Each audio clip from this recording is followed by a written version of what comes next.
Shalom. Call Hulaim La Yahweh by Shem, Yehoshai by Shemer Kakwadash. Double honor to the elders and apostles of Great Millstone who rule and teach well. And essential shalom to the 144,001 Now, with all this madness going on, all this developments, the AI, these robots and whatnot, these insiders, these front men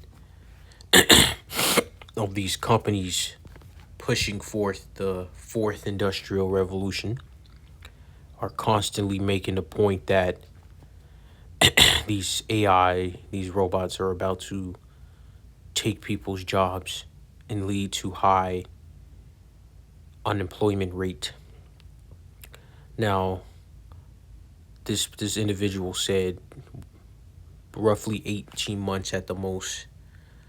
White office, the overwhelming majority, so 90% plus of white collar jobs are going to be replaced by AI within 18 months. Now, we don't know how true this is.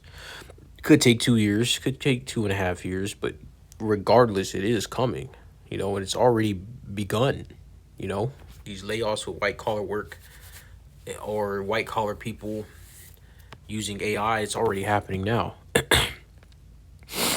Silicon Valley, so this is in California, one of the biggest tech hubs in the world.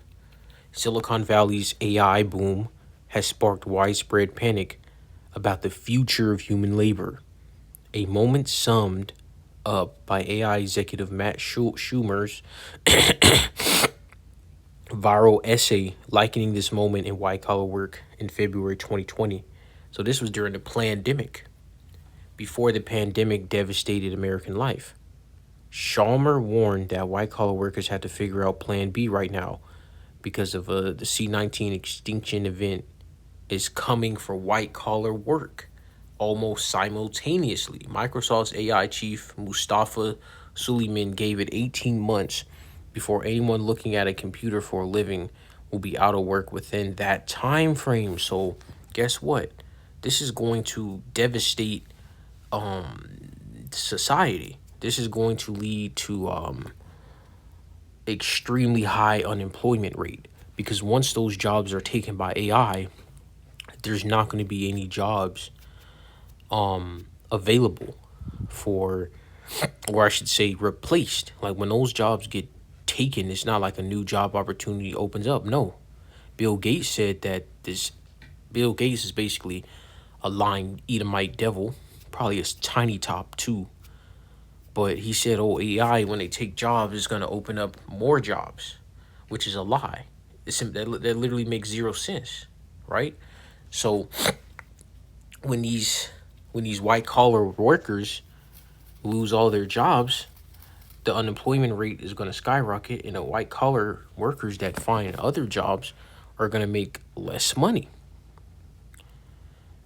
This was a revival of sorts for the sort of doomsday predictions that marked the first half of 2025 before going ominously silent. Entropic's Dario Amodi, for instance, predicted that AI would eliminate half of all entry-level white-collar jobs, while Ford CEO Jim Farley said it will wipe out half of white-collar jobs. Full stop. So regardless, AI is coming for white-collar workers, and then it's going to come for the blue-collar, and so on and so forth. It's like, this is the problem for 7 billion people on the planet, because I'm in Silicon Valley, so I obviously know what's best, right?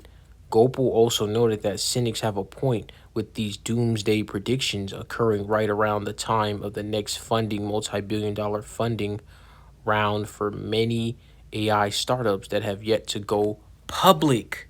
So they got things in the making that aren't even revealed to the public. And they've been, these Edomites have been planning this for a very long time, because this is the framework to bring in this MOTB. The real job disruption is coming from inside the valley. Gopal was speaking to Fortune Week's after the SaaS apocalypse wiped out 2 trillion in software as a service valuations, with the investors realizing, as Bank of America research recently put it, that AI is a double-edged sword and not purely an upside play. It could very easily cannibalize many businesses, such as software that AI is advanced enough to write itself. So this is let's get some scriptures. This is what is coming for this place.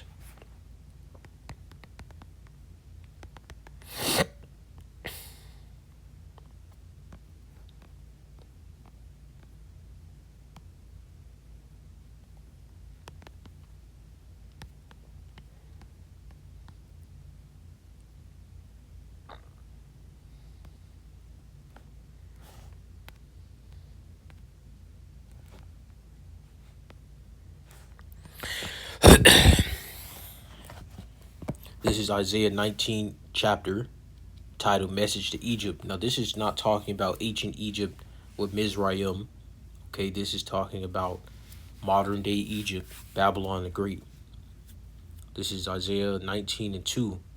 And I will set the Egyptians against the Egyptians, and they shall fight everyone against his brother, and everyone against his neighbor, city against city, and kingdom against kingdom. Yeah, you're going to have these different states fighting against each other. Edomite on Edomite violence. Okay. These heathen, it doesn't have to be Edomites. It could be Jake. It could be Jake versus Esau. Moab. Babylon has all these different uh, nations inside of it. And there's going to be war. They're going to go after each other. Why? Because they're not going to have a job. They're going to be homeless, um, burglary, robbing each other for food and resources because they don't have no money to purchase it.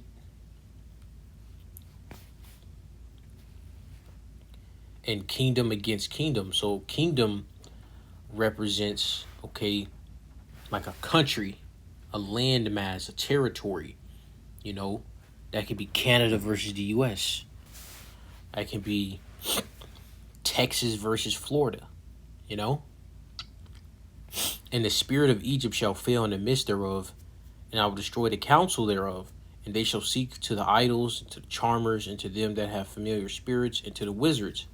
So guess what? These politicians, they're gonna fail. They're already failing now. People seeing that they bow down to the tiny tops. Just recently, somebody, some Marine or some military personnel got his hand broke or something like that. So the politicians are already failing. The Senate is already failing. It's already going downhill.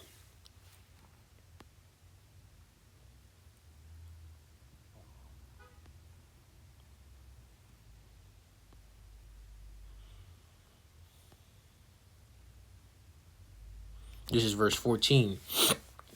Yahweh have mingled a perverse spirit in the midst thereof, and they have caused Egypt to err in every work thereof, as a drunken man staggereth in his vomit. So this AI, all this is gonna go flunk. Like there's all these progressing movements, all this technology, all these benefits, all of this is gonna fail.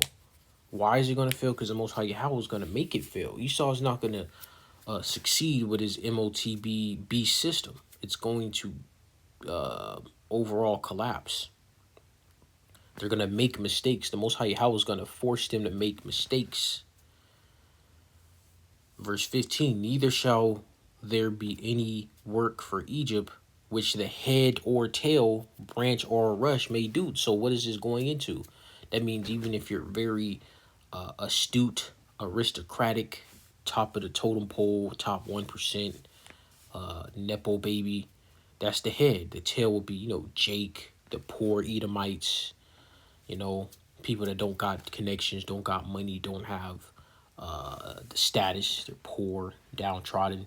So it's going to be everybody, the doctors, the lawyers, all these high level prestigious people, they're not going to have a job. And people that, maybe a janitor or work at McDonald's or low level work, graveyard shift, literally cemetery. They're not gonna have a job either, because that's what the Most High Yahweh has in store. Let's get this right here.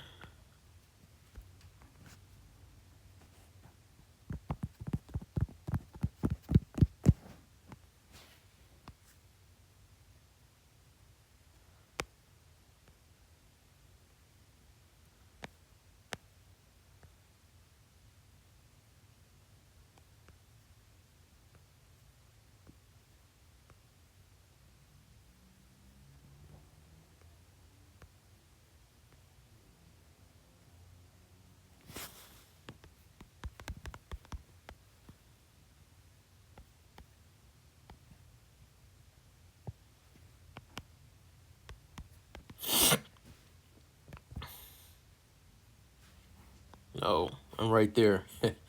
This is Revelation 6:6, actually verse 5. And it's titled the third seal, which is famine. All right, so you got different seals. You got the first seal, okay, and which represents Yahweh Shai. The second seal, which represents the Edomites. And then now the third seal, Revelation 6:5.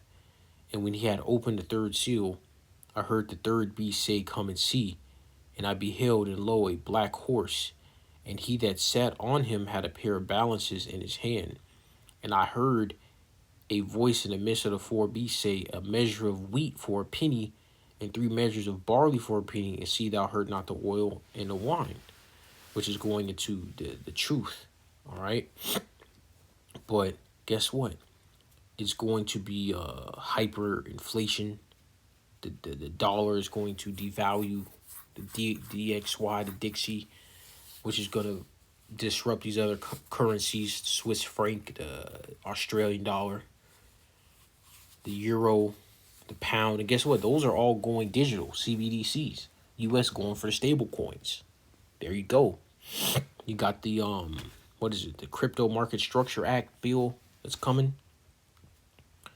There you go. This is happening fast pace, and people are going to get caught off guard. When these AI, this agentic AI comes in and takes your job, it's gone forever. You could be making, what is it, IT bros and tech bros and all these other. I was just watching his channel. It was a Jake. Cool Jake. Cool vibe to him. You know how Jake is when he's in his right mind, or not totally bugged out, I should say, because Jake in his right mind would be in the truth. But nonetheless, he didn't seem like a totally out, wild left field Jake. And he was getting interviewed. He was in the military. He had to deal with racism in the military. He made it out. He got his, I think his pension or something. Getting some good money coming in. He's in his 40s. And he was saying that I forget exactly what he said he was doing, but he was doing some type of online contractor type of work, white collar work. Guess what? He's gonna lose his job, man. And guess what? That military pension and all that, they gonna cut all that off too, or call him back into the military to fight. Things are gonna heat up, man. Things are gonna really put people into vulnerable, dire straits, dire situations.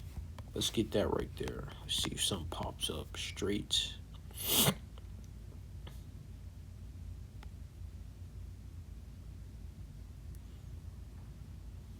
Job 2022 is going into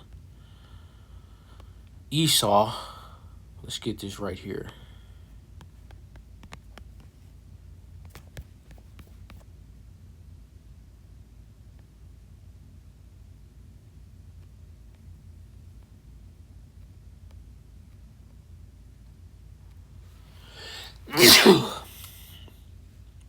This is 2nd Ezra 7:18.